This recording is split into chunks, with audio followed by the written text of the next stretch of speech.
Behold the Manchester miracle. Not many would have given India any chance at 0 for 2 with about 150 overs still left in the test match. But the will of Washington Sundar, the juggernaut that is Ravindra Jadeja, the resolve, don't forget, of KL Rahul and the grit of Shubman Gill, all of that has combined to pull off the great escape.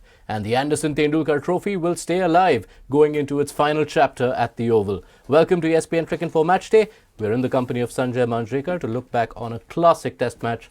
Sanjay, special. Yeah, you can keep, and I'll keep gushing about, this batting performance by the Indian team. Sai Sudarshan, comes to the fore when we had some failures in the earlier test match from Shubman Gill. There's always somebody putting his hand up. Washington Sundar showed some spark with the bat and has done in his career.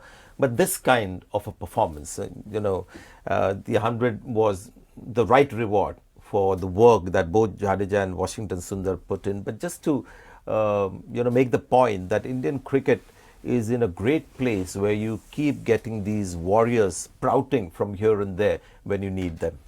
Yes, some scenes from the end which might be worth spending some time on, but we'll save that for later because first we must laud and applaud the heroes on day 5, because as good as Gill and Rahul were, and let's never forget that in the context of this game, one of the longest associations India have had in away test matches between Gill and Rahul, but once that fourth wicket fell, with still such a large part of the day pending, it still felt like India were miles behind in this game. So where do you want to start us off on the effort from Washington and Jadeja? Well, I'll say this. There was a general expectation that the first 30 minutes of day 5 will be crucial. India lost KL Rahul, so that turned out to be true. Then we thought the second new ball might be the next hurdle for India, and that was the case because Shubman Gill got out. And then after that, I thought India had no chance because the ball was still new. There was the threat of Liam Dawson from the rough, and India had 3 left-handers, out of which Rishabh Pant wasn't likely to contribute much. And then you're looking at Jadeja, Washington, the Shardul and Bumrah, so it didn't promise much. And I must confess, once the 2 pillars were removed, despite the form of Jadeja, I thought India had no chance because it was still a very long day. But what we're seeing in this series is just remarkable, and it's something one has to dig deep within the Indian culture, and to see this T20 generation of players have so much of a drive to play in this fashion, because this is exactly the opposite of how a modern day cricketer plays the majority of his cricket in the year. Let's go into those individuals. What was it that allowed Washington Sundar to negate the challenge of this day 5 surface and also the challenge of patience for the modern batter?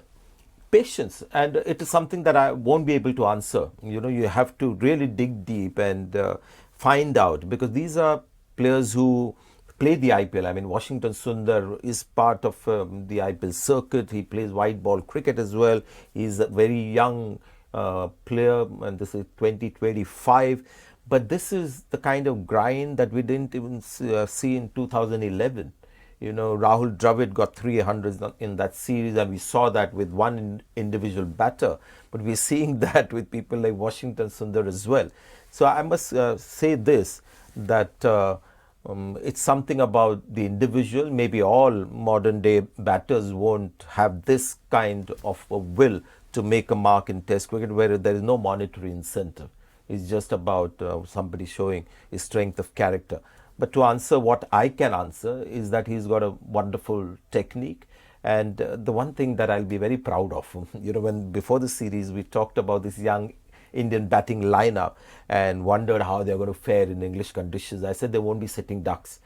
And I said, barring maybe one batter, we won't mention, most of them have a good defensive technique, and that has really been the lifeline of this batting performance of India. They all have a very, very good defense. 4 at Lords to almost swing the test in India's favour. Now this century to save this test. Washington Sundar has pretty much safeguarded his spot in what can be a very rotating Indian numbers 6 to 8. And that is where you've got to give credit to Gautam Gambhir, because he was the one who, backed him in Australia. He may have been instrumental also in making him the #1 spinner in the home series that we played against New Zealand, and seemed like he really believes in him. And to answer your question again, yes, because this is a guy who can bowl you 35, 40 overs, even when he's not getting you wickets. And with the kind of batting ability where he's shown spark over the last 3 years in overseas conditions. He also has shown that he can bat this long, and with their backs against the wall. It was just about only defending no matter what, and he was able to do it.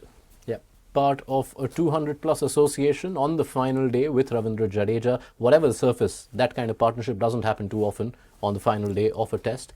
Ravindra Jadeja, 5 50-plus scores, now finally a century. Well earned, and we've spoken a lot on Jadeja's batting already this series.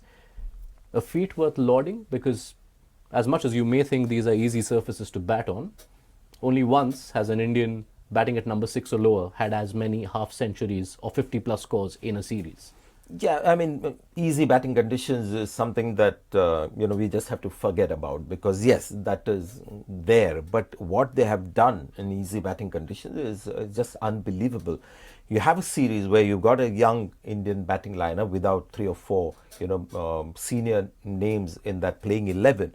They've gone to England, and when you look at the top 5 batters who've got the most runs in the series, you've got 4 Indians, out of which Jadeja is one. I mean, that is just, these are just numbers and facts that tell you how well Jadeja has done. Just the consistency, and the one time he put his foot wrong with the first ball of the innings. And then England will realize against this team, you drop your catches and you drop every chance of winning a match. So all of that combined to take India over the line as far as saving the test and keeping themselves alive in this series was concerned. The events of the last few minutes and tempers boiling over, what did you make of all of that? Yeah, I was in commentary at the time, and as an Indian and having been part of the Indian cricket culture, for me it was a no-brainer that India would be staying there and continuing, and they did the right thing from my standpoint, from the Indian standpoint, because 2 guys were close to 100, and it was the right reward for the exceptional hard work that they had done. So it was a no-brainer from the Indian camp.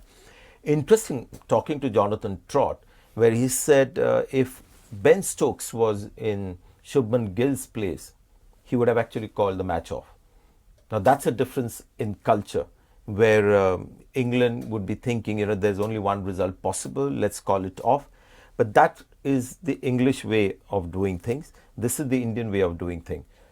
Ben Stokes would have had some inkling. He's been to India before. He would have known that the rest of the world doesn't think like he does or England does. And in the end, you got to say he behaved a bit like a spoiled kid, grumpy and not shaking hands at the end with Jadeja. I thought India, with Jadeja as the senior player out there, conducted themselves really well in that situation. And the English players just came off looking worse off. Yeah, expecting your moral compass to be the same for everyone else. Yeah, and we don't know, right, if there is a scenario like that, whether Ben Stokes will actually do it. But I'm told by somebody that I trust, I mean, Jonathan Trott is a very fair person in this regard, and he said he was confident that Ben Stokes would have done that, because that is the way they think. But cultures are different, and that is what international cricket is all about. It's what mix of different cultures, clash of different cultures, and considering that he's been to India so many times, I can't imagine that thought would not have crossed his mind. It did lead to some perhaps unsavory scenes towards the end of this great contest, but it only adds to the spice of a series which has been delivering game in, game out, day in, day out. All the emotion of the finish aside, and the satisfaction that India feel of the series still being alive, that aside as well, they do need to rethink their overall strategy around composition going into what is now a must-win test. That India have got a draw, which is like a win, that's a little dangerous, because the same kind of tactics might prevail, and tactics have been poor. And India at this stage, still with a chance of leveling the series, is despite the poor tactics and poor team selection. So that is my worry. It's a very simple philosophy that India should have. They need a bowling attack that will get you 20 wickets. If Bumrah doesn't play, then one of your main wicket takers is out. And do you have any other person from the seam department who can do that? It's very obvious. Kuldeep Yadav has to come in. 20 wickets has to be the main goal, because the batting seems okay and India can actually go without a pure batter because of the kind of form that we're seeing with Jadeja and Washington Sundar. Shardul Thakur goes out, Kuldeep Yadav comes back in. But why do we both get the feeling that it may not pan out this way? Remains to be seen how it pans out. What I do get a feeling of is that this is a question I'll be asking you in another 48 hours from now. So I'll save the rest of the conversation until then. We've had yet another special test. Thank you, Sanjay Manjrekar, for your company. The Anderson Tendulkar Trophy, all to play for, going into the final test at the Oval starting 31st July.